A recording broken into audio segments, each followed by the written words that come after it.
Shalom semuanya. Sebelum kita mendengarkan firman Tuhan, saya mengucapkan Dirgahayu Republik Indonesia ke-80. Merdeka! Kurang kenceng ini, kebangsaannya kurang. Sekali lagi, merdeka! Mantap, oke. Karena kalau enggak dari tadi tuh masuk, Cik Suding sudah merah putih. Cik Natali udah merah putih. Jadi Cik Juji bilang, tinggal ditarik aja nih katanya pakai tali. Saya bingung, loh apa maksudnya pakai tali? Maksudnya udah merah putih tinggal ditarik benderanya ke atas gitu loh ya. Kalau saya nggak bilang merdeka, waduh sedih nanti semuanya ya. Kita merdeka ya, amin. Oke, sebelum kita masuk ke dalam firman Tuhan, marilah kita berdoa sejenak. Tuhan Yesus, terima kasih Tuhan buat siang hari ini. Kami mengucap syukur untuk kehadiran-Mu. Kami percaya Tuhan, Engkau ada di sini. Engkau bersama kami. Terimalah segala pujian penyembahan kami. Dan saatnya kami akan mendengarkan firman-Mu. Tuhan, urapi anak-Mu ini. Agarlah Engkau bekerja untuk memberitakan isi hati-Mu untuk kami semua yang di sini. Tuhan, kami berdoa hanya di dalam nama-Mu, dalam nama-Mu yang kudus. Haleluya. Amin. Amin. Oke. Hari ini judul khotbah saya adalah investasi di sorga. Kita sering mendengar ya nasihat orang tua kepada anak-anaknya yang dari kecil sampai di remaja harus belajar baik-baik, sekolah baik-baik agar kelak menjadi orang berhasil, menjadi orang yang sukses, hidup mapan dan berkelimpahan. Termasuk saya, waktu saya kecil sering mendapatkan nasihat ini. Dan saya percaya semua dari kita pasti juga mendapatkan nasihat itu, bukan kecuali ada yang nggak ada ya, saya nggak tahu. Saya percaya pasti kita mendengarkan itu ya dari orang tua kita. Nasihat ini baik sekali ya untuk memotivasi anak untuk menjadi orang yang berhasil. Tidak ada yang salah dengan nasihat ini. Tetapi permasalahannya ketika ini ditambah dengan ambisi dan nafsu serakah, nah inilah yang berlebihan ya, yang akan membawa suatu permasalahan yang mencintai materialistis, yaitu harta duniawi. Di mana orang akan berusaha sekuat tenaga, sekuat pikirannya untuk mencapai kesuksesan yang kadang-kala sampai harus menghalalkan segala cara. Bahkan termasuk hal-hal yang tidak berkenan kepada Tuhan. Contohnya korupsi, menipu, curang, menjadi scammer. Lagi trendy sekarang ya, scammer di mana-mana. Dunia memang menuntut kesuksesan apabila mau dihargai, diakui, oleh orang-orang yang di sekitar kita. Padahal mereka tidak memberikan apa-apa sebagai balasannya, tapi dihormati. Itulah kenyataannya yang harus diterima oleh semua orang dan termasuk kita anak-anak Tuhan yang masih hidup di dunia ini. Baik itu di dalam keluarga, di komunitas, bahkan bisa terjadi di dalam gereja. Kesuksesan dunia selalu diukur secara lahiriah dan materi. Seperti kekayaan, banyak uang, banyak harta, karir, jabatan, gaji tinggi, jabatannya apa? CEO, manager, general manager. Pencapaian, prestasi, dan zaman sekarang juga popularitas dan pengaruh. Di Facebook followernya sampai 5 juta orang atau di Instagram. Sebagai anak-anak Tuhan, kita diperhadapkan dengan kenyataan dunia yang sangat menggoda dan sangat tuntutan. Bagaimana sikap dan tindakan kita saat ini sangat menentukan hubungan kita dengan Tuhan. Apakah kita sungguh-sungguh mengasihi Tuhan atau kita hanya mengasihi berkat-Nya saja? Kita diperhadapkan dengan pilihan Allah atau Mamon. Kita harus memilih dengan bijak. Ingat, manusia bisa berubah karena keadaan. Seperti ketika tambah kaya, tambah sukses, bisa menjadi sombong, lalu merasa tidak perlu Tuhan dan berubah setia. Hari ini kita akan belajar dari firman Tuhan yang diambil dari Matius 6 ayat 19 sampai 24. Apa kata firman Tuhan buat kita semua hari ini? Janganlah kamu mengumpulkan harta di bumi. Di bumi ngengat dan karat merusaknya, dan pencuri membongkar serta mencurinya. Tetapi kumpulkanlah bagimu harta di sorga. Di sorga ngengat dan karat tidak merusakkannya, dan pencuri tidak membongkar serta mencurinya. Karena di mana hartamu berada, di situ juga hatimu berada. Mata adalah pelita tubuh. Jika matamu baik, teranglah seluruh tubuhmu. Jika matamu jahat, gelaplah seluruh tubuhmu. Jadi jika terang yang ada padamu gelap, betapa gelapnya kegelapan itu. Tak seorang pun dapat mengabdi kepada dua tuan. Karena jika demikian, ia akan membenci yang seorang dan mengasihi yang lain. Atau ia akan setia kepada yang seorang dan tidak mengindahkan yang lain.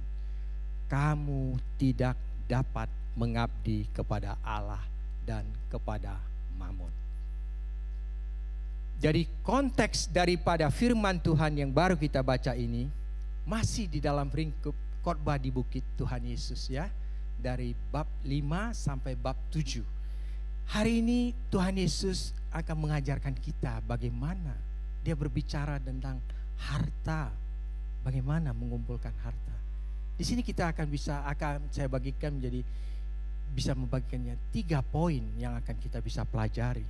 Yang pertama, Tuhan Yesus mengajarkan kita bahwa jangan mengumpulkan harta di bumi, tetapi kumpulkanlah harta di sorga. Karena di mana hartamu berada, di situ juga hatimu berada. Tuhan Yesus dengan tegas melarang kita untuk mengumpulkan harta di bumi.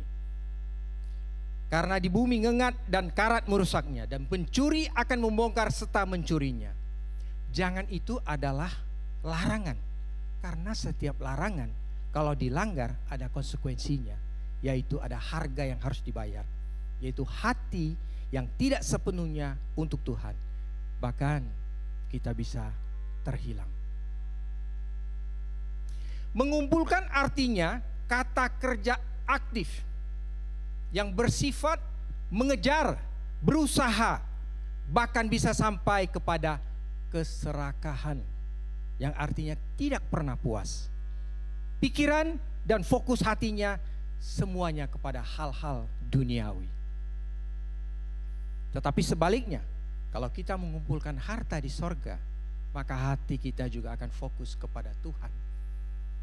Kita menabur kasih, kita pelayanan, dan juga hidup dalam ketaatan. Hidup kita bukan hanya untuk mencari harta, tetapi hidup kita untuk Tuhan.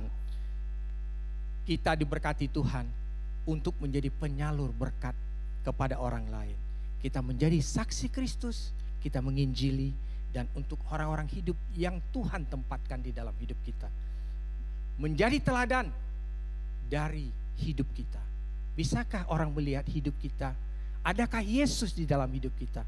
Dengan perkataan, perbuatan kita di sekitar hidup kita. Kenyataan dunia ini yang materialistis tidak bisa dipungkiri, saudara.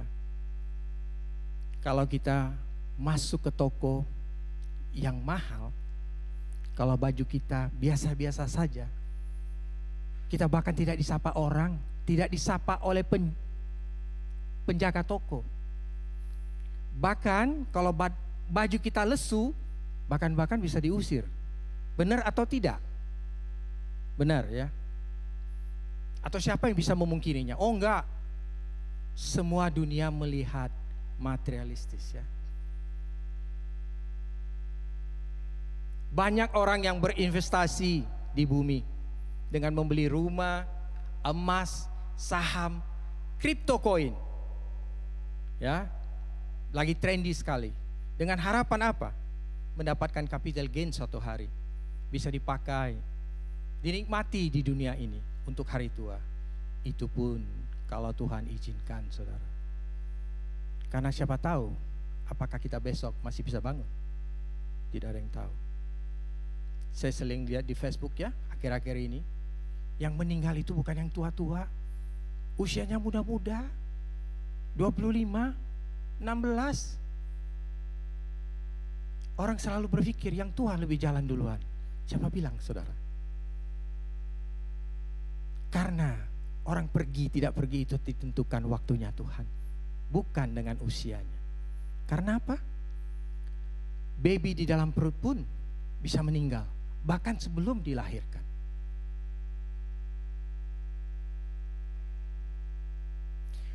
Kita ingat perumpamaan Tuhan Yesus tentang orang kaya yang bodoh, yang mengumpulkan hasil gandumnya, yang mengumpulkan semuanya, dan lalu itu mengatakan, habis ini saya bisa bersenang-senang dan tidur dengan nyenyak. Apa kata Tuhan Yesus? Engkau adalah orang yang bodoh. Malam hari ini juga jiwamu akan diambil daripadamu. Ini boleh menjadi peringatan bagi kita, orang-orang kaya. Jangan berharap kepada kekayaan, tetapi berharaplah kepada Tuhan. Karena kekayaan kita tidak bisa membatalkan. Saya sekali lagi ya. Karena kekayaan kita tidak bisa membatalkan hari kematian kita. Berapapun. Saya baru baca ya. Businessman dari Singapura. Namanya Goh Kieng Lee kalau nggak salah ya. Dia adalah salah satu orang yang terkaya di Singapura. Pemilik Nippon Paint, saham terbesar di Jepang. Baru meninggal dunia kemarin. Dia meninggalkan harta 211 triliun. Kalau dibeliin kerupuk itu dari Sabang sampai Merauke nggak habis itu, saudara. Tetapi apakah dibawa pergi? Tidak. Bagaimana dengan kita?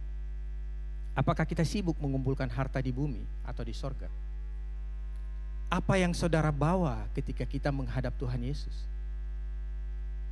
Hidup di dunia hanya sementara. Akhir dari tujuan kita bukan dunia ini, tetapi sorga. Rasul Paulus mengatakan bahwa orang-orang percaya kepada Tuhan, kewarganegaraan kita tuh bukan di bumi, tetapi di sorga. Tetapi kenapa kita selalu memikirkan hal-hal yang di bumi? Makanya Tuhan Yesus mengatakan, kumpulkanlah hartamu di sorga, bukan di bumi.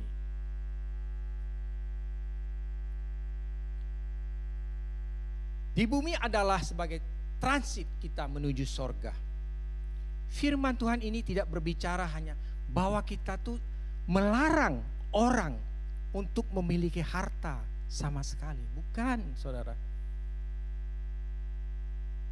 Kita boleh punya rumah, kita boleh punya mobil, kita boleh punya kebutuhan lainnya. Yang Tuhan Yesus sorot adalah apakah pikiran, hati kita, waktu kita, semuanya kita curahkan kepada untuk mengumpulkan harta. Itu yang Tuhan Yesus maksudnya. Kita tidak terjebak ke dalam hal-hal duniawi belaka. Semua orang pasti butuh biaya. Dari lahir sampai meninggal, orang membutuhkan biaya. Benar atau tidak? Meninggal pun kalau nggak ada biaya nggak bisa dikubur loh, saudara. Orang meninggal nggak bisa jalan sendiri ke kuburan. Bahkan pelayanan juga butuh biaya. Tapi firman Tuhan mengatakan, Ibrani 13 ayat 5. Janganlah kamu menjadi hamba uang, dan cukupkanlah dirimu dengan yang ada padamu. Karena Allah telah berfirman, Aku sekali-sekali tidak akan membiarkan engkau, dan aku sekali-sekali tidak akan meninggalkan engkau. Ini janji Tuhan Yesus kepada kita. Tuhan Yesus tidak pernah ingkar janji. Yang sering ingkar janji itu kita kepada Tuhan. Benar atau enggak? Janjinya mau setia, mau saat teduh setiap hari. Sudah kita lakukan?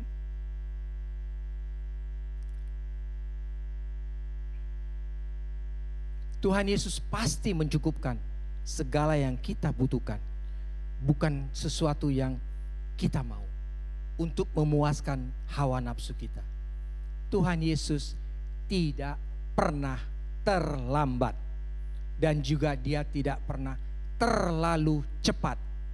Tuhan Yesus selalu on time. Kitalah yang suka terburu-buru. Kita suka instan, suka cepat. Tuhan itu suka dengan proses, tapi kita kadang tidak suka dengan proses. Karena kadang-kadang proses itu menyakitkan, dan kadang-kadang proses itu membosankan karena menunggu. Tetapi itulah melalui proses kita dibentuk, kita mengalami hubungan yang intim, timbal balik dengan Tuhan. Karena kebanyakan orang kalau ada masalahnya hilang, sudah selesai, bye-bye.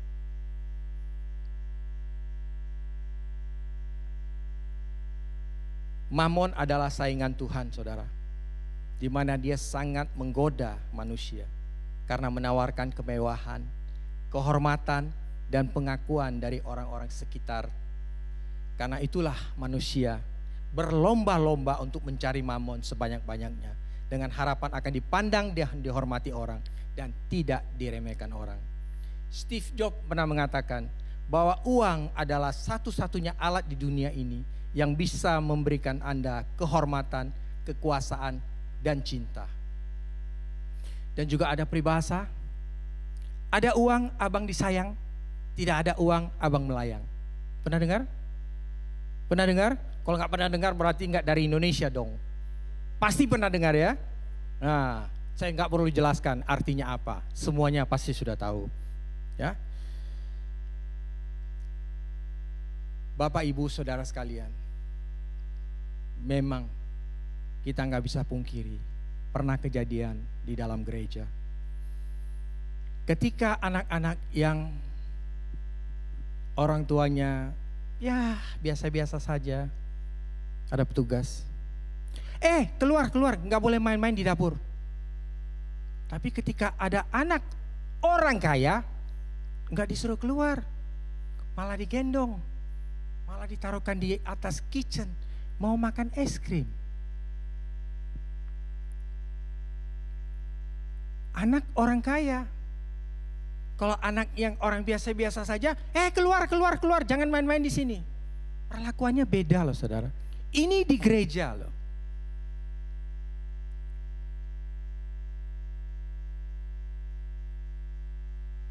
Dunia memang menilai kesuksesan dari apa yang dia punya.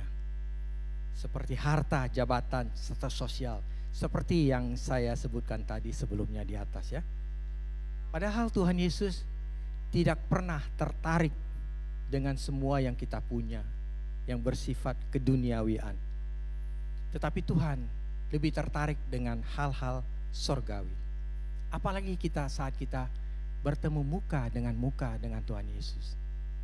Saya percaya Tuhan Yesus tanyakan, apakah aku mengenal kamu?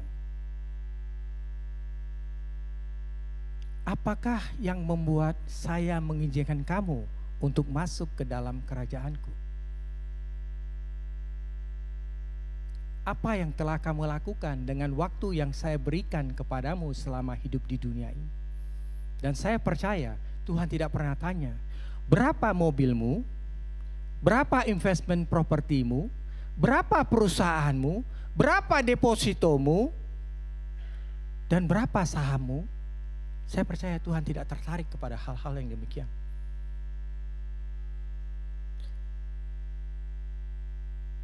Segala pencapaian kita di dunia ini tidak akan berlaku sama sekali di dalam kerajaan sorga.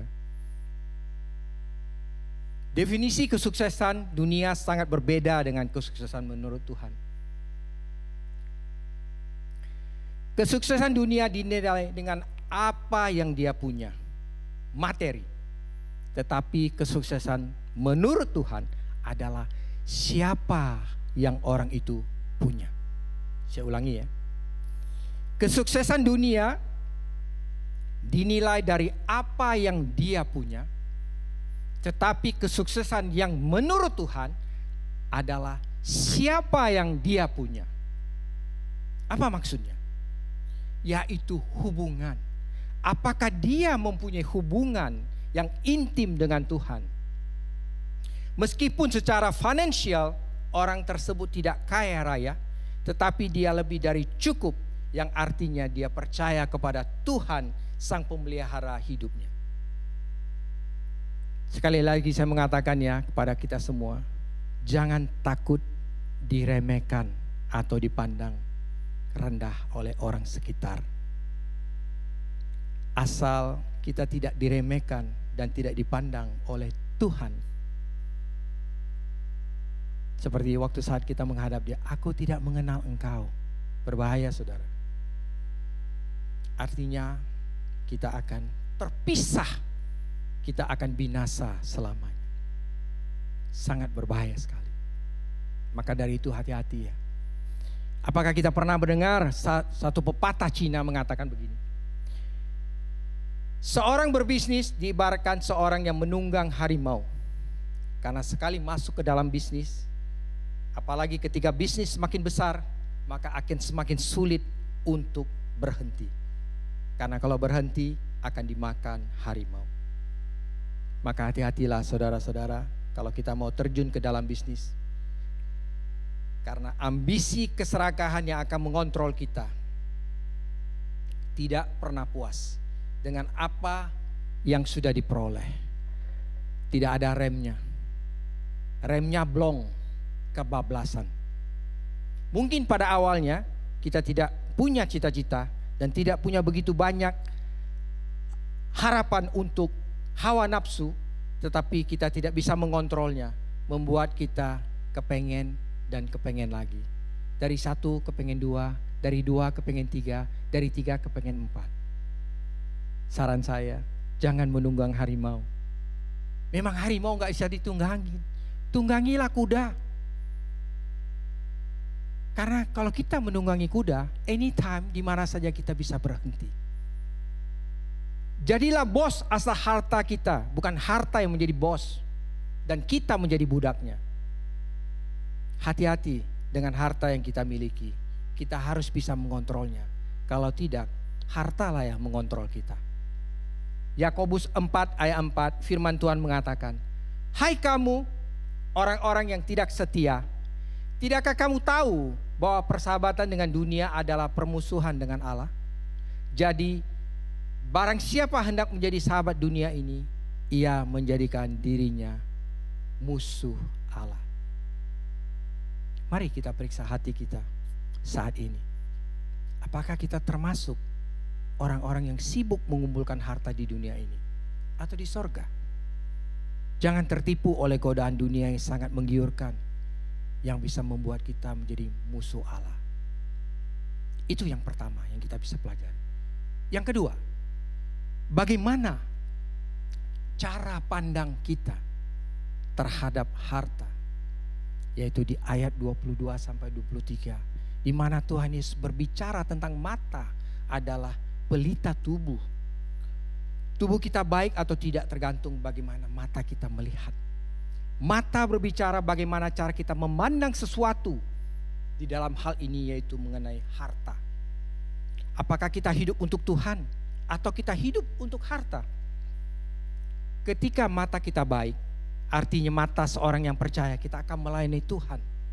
Tetapi kalau mata kita jahat, kita akan melayani mamon. Kita akan melayani diri kita sendiri. Egois, tamak, dan juga pelit. Tidak mau berbagi dengan orang lain. Cara pandang kita sangat menentukan arah hati kita terpaut kepada siapa. Apakah kita terpaut melekat kepada Tuhan atau kepada harta? Harta yang kita peroleh selama hidup kita ini hanya titipan Tuhan. Untuk dipakai, dinikmati, dan disalurkan untuk menjadi berkat bagi banyak orang. Bukan menjadi hak milik. Karena harta, uang yang kita miliki saat hidup ini tidak bisa dibawa mati. Semuanya harus ditinggalkan. Kalau seandainya juga dibawa mati, besoknya kuburan kita digali orang, diambil uangnya. Kalau kita dikremasi, uangnya juga jadi debu. Jadi di sana nggak ada apa-apa yang bisa kita bawa. Tidak ada. Alexander the Great membuktikan dia kaya luar biasa. Sebelum dia mati dia minta pesan. Peti matinya dilobangin kanan dan kiri. Dia mengeluarkan tangannya. Dia membuktikan waktu diarak-arak pergi ke kuburan. Membuktikan, no, saya orang yang kaya. Tapi saya mati, saya nggak bawa apa-apa. Kanan kiri berlobang, terbuka, nggak ada dia bawa apa-apa. Memang apapun yang di dunia ini, kalau terlalu banyak, tidak baik. Air terlalu banyak, baik? Tidak, bisa banjir. Tapi kalau secukupnya, bisa bagus untuk minum, untuk mandi. Api, kalau terlalu banyak bisa membakar rumah, hutan. Tetapi kalau sedikit, bisa untuk memasak, menghangatkan tubuh. Lebih-lebih winter ya. Kayu bakar seperti yang di rumah Sisulan, yang tungku itu ya, bakar api. Brokidion juga ada ya, kalau nggak salah ya. Enak loh itu, hangat jadinya. Tapi kalau kecil, coba kalau banyak-banyak, rumah ludes. Uang juga begitu saudara. Kalau terlalu banyak, berbahaya. Pikirannya macam-macam. Jangan pikir uang terlalu banyak nggak apa-apa. Ada orang Indonesia kaya sekali. Jadi satu hari dia berobat ke Singapura.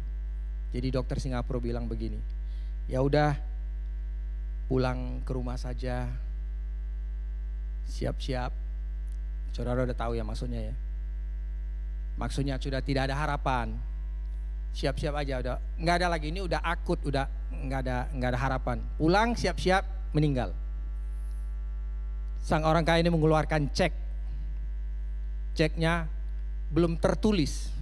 Dia bilang sama dokternya, dokter mau tulis berapa saja dalam cek ini, saudara, dokter akan dapat uangnya.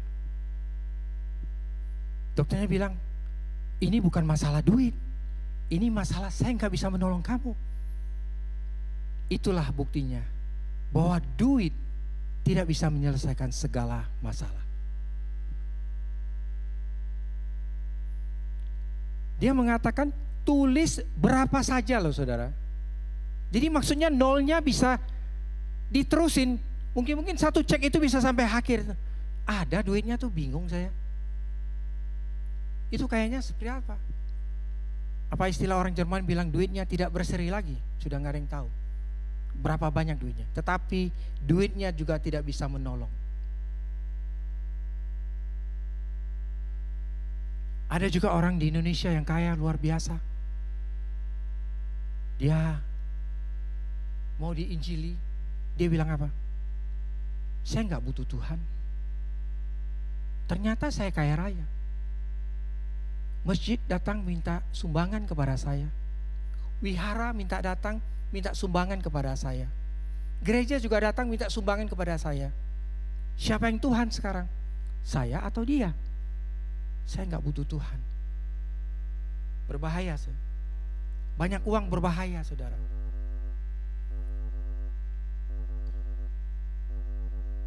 Makan terlalu banyak juga tidak baik.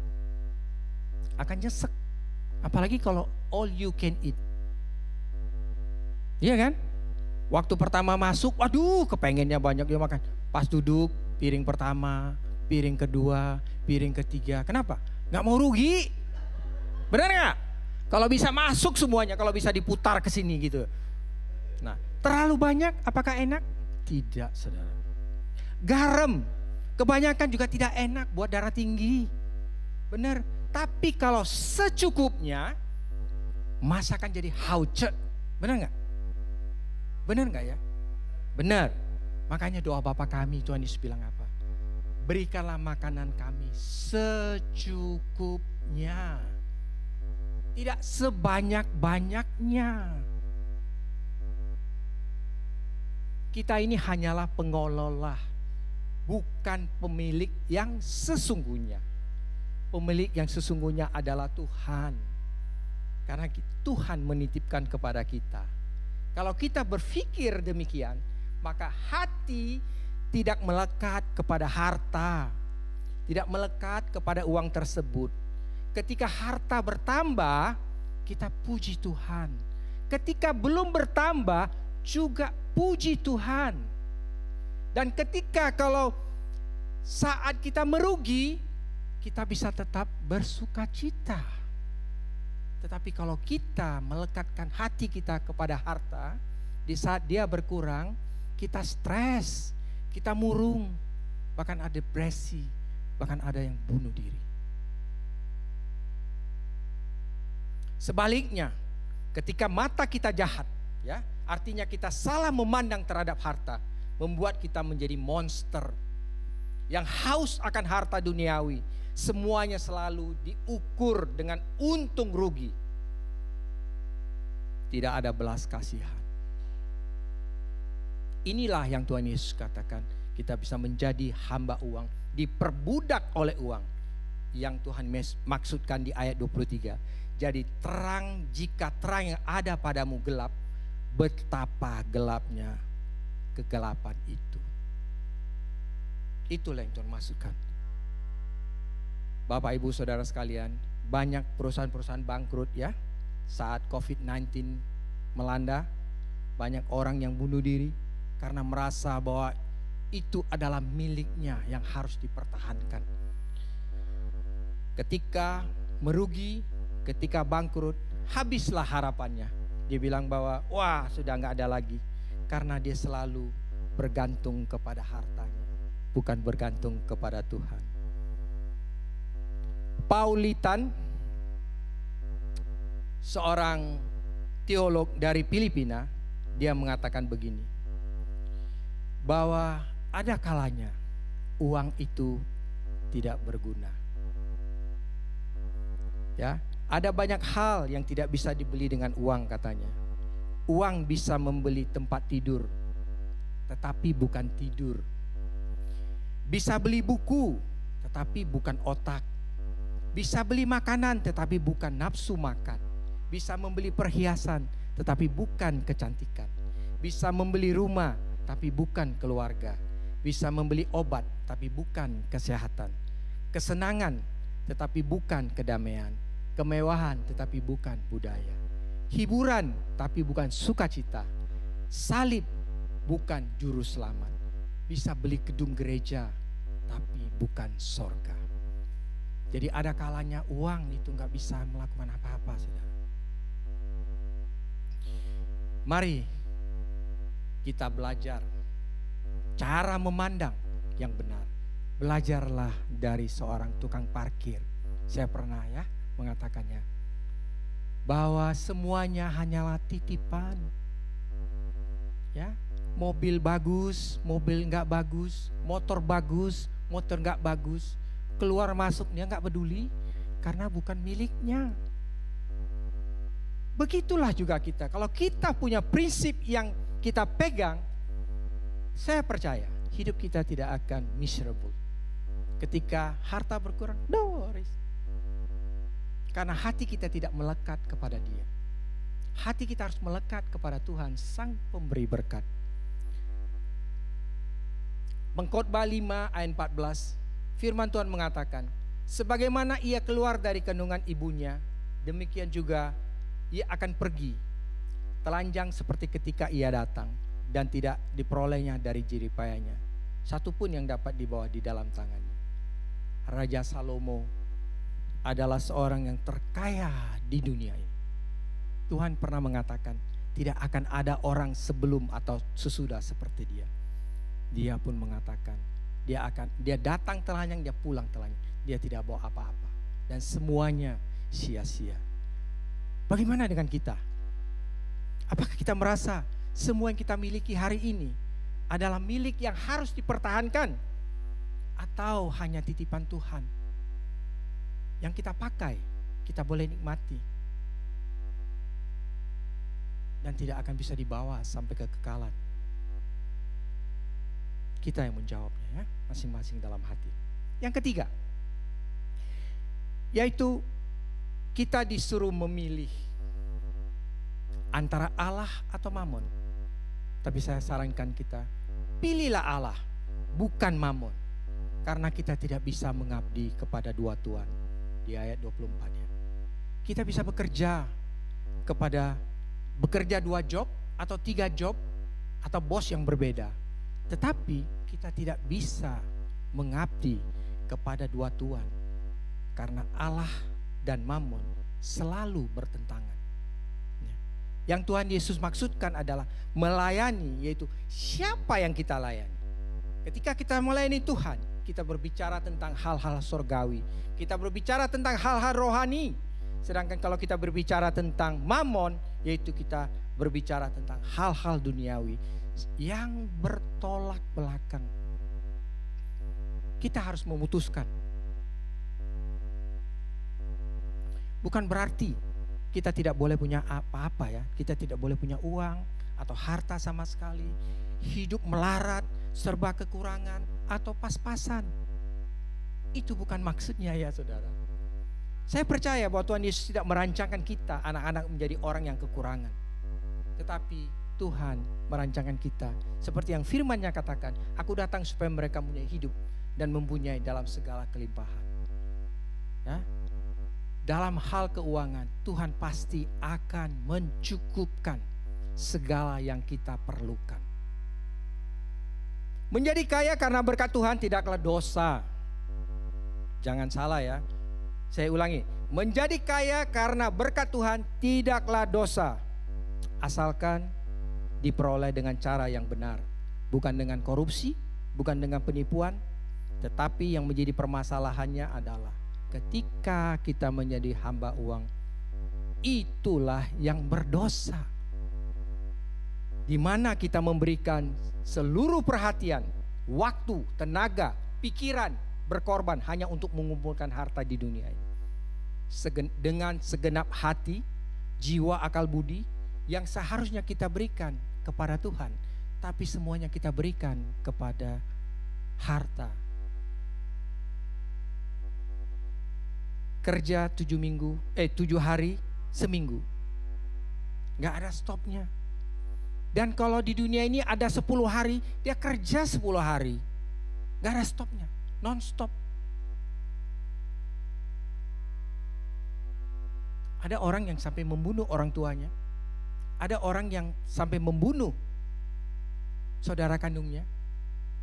Karena apa? Karena berebut harta. Ada orang yang mencelakakan bisnis orang lain karena untuk merebut harta. Untuk menang tender. Orang melakukan segala hal.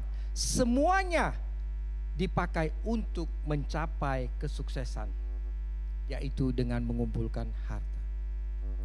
Memang semua manusia ini kita membutuhkan uang untuk kelangsungan hidup. Tetapi kita tidak boleh mencintai uang. Berbahaya saudara. Karena ingin dari 1 kepingin 2, 2 kepingin 3, 3 kepingin 4. Asal jangan istri ya, dari 1 kepingin 2, 2 kepingin 3. Itu gak boleh saudara. Apalagi istri ya. Ingat itu ya. 1 Timotius 6 ayat 10. Firman Tuhan mengatakan, karena akar segala kejahatan ialah cinta uang. Sebab orang memburu uanglah beberapa orang telah menyimpang dari iman dan menyiksa dengan berbagai-bagai duka.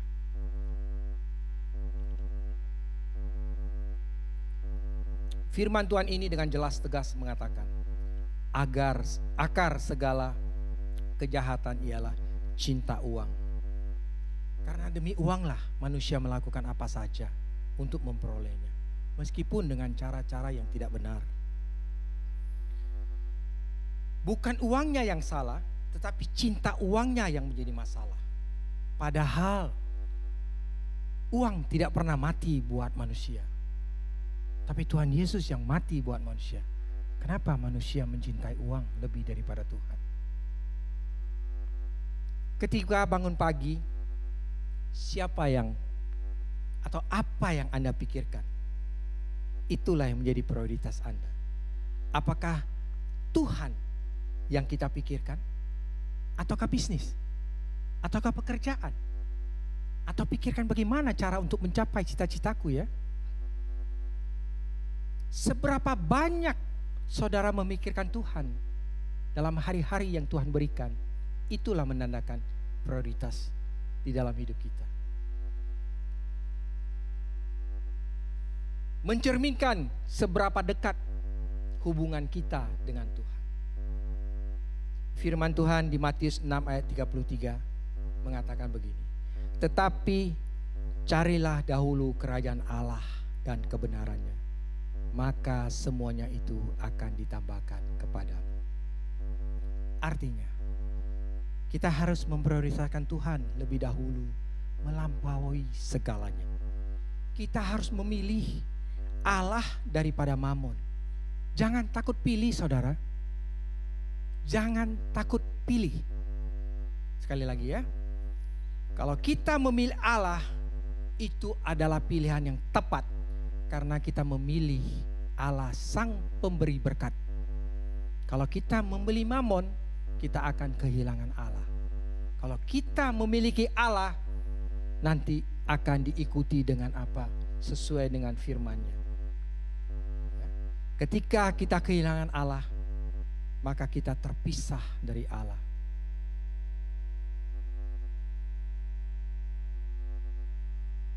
Kelanjutan firman Tuhan mengatakan, maka semuanya itu akan ditambahkan kepadamu. Ingat, Tuhan Yesus akan memenuhi semua kebutuhan kita. Ya, semua kebutuhan kita akan mengikuti kalau kita memprioritaskan Tuhan. Tuhan tidak memenuhi semua nafsu kita, apa yang kita mau, apalagi untuk show off. Itu Tuhan tidak mau. Ya, kalau kita bergantung dan berserah kepada Tuhan, maka Ia akan bekerja melampaui batas pikiran, perkiraan kita. Karena ada tertulis, apa yang tidak pernah dilihat oleh mata, apa yang tidak pernah didengar oleh telinga, apa yang tidak pernah timbul di dalam hati manusia, itulah yang Tuhan sediakan bagi orang-orang yang mengasihi Dia. Jangan saudara pikir kalau kita tidak meminta kesuksesan bahwa Tuhan tidak bisa memberikannya kepada kita. Contoh ya, Raja Salomo, dia tidak meminta kekayaan dan sebagainya. Dia hanya meminta kebijaksanaan. Tetapi Tuhan katakan apa? Aku akan memberikannya semuanya kepadamu. Sebagai bonus. Itulah firman Tuhan yang Matius 6 ayat 33 tadi. Maka semuanya itu akan ditambahkan kepadamu. Charles Stanley mengatakan begini. Kepuasan sejati hanya terjadi waktu kita berjalan dengan intim dengan Yesus. Saya mau akhiri dengan satu kesaksian ya. Bukan kesaksian sebenarnya. Ini adalah cerita akhir dari seorang terkenal, yaitu seorang penulis dan desainer terkenal. Namanya Krista Prodikres. Dia menulis pesan terakhir sebelum meninggal. Dia lahir di Republik Dominika, ya. Dari usia 3 tahun dia pindah ke USA, tinggal di New Jersey. Dan dalam usia hanya 40 tahun dia meninggal dunia karena kanker lambung stadium 4. Dia mengatakan begini, saya punya merek mobil termahal, namun sekarang saya berpergian dengan kursi roda. Di lemari saya banyak pakaian mahal, namun tubuh saya hanya terbungkus kain kecil rumah sakit. Saya punya banyak uang di bank, rumah seperti istana, bisa nginap di hotel bintang 5.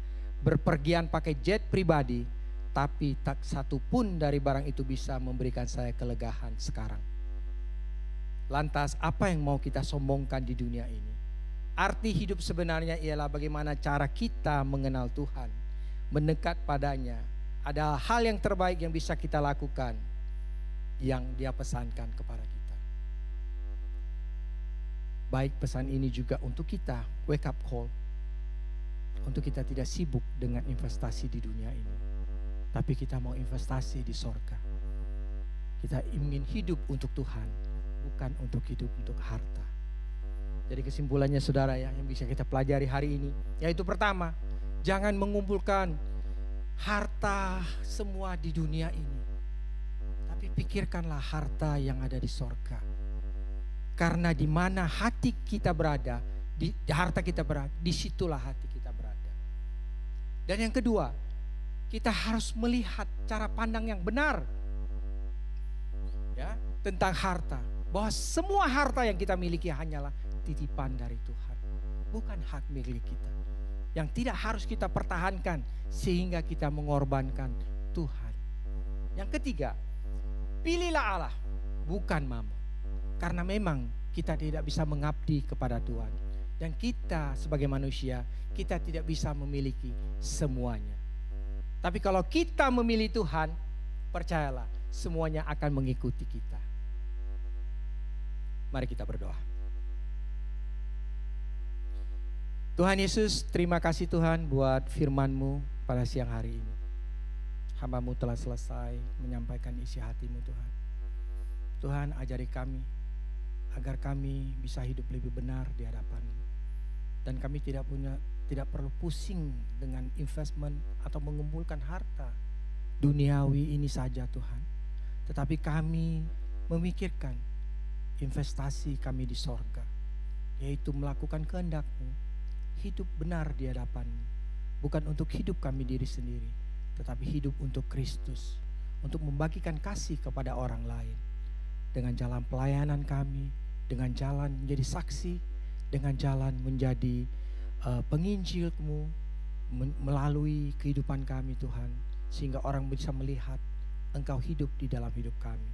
Tuhan Yesus, terima kasih untuk firman-Mu, materaikan dalam hati kami, agar bisa kami lakukan di dalam kehidupan kami sehari-hari. Di dalam nama Tuhan Yesus kami telah berdoa dan mengucap syukur. Haleluya. Amin.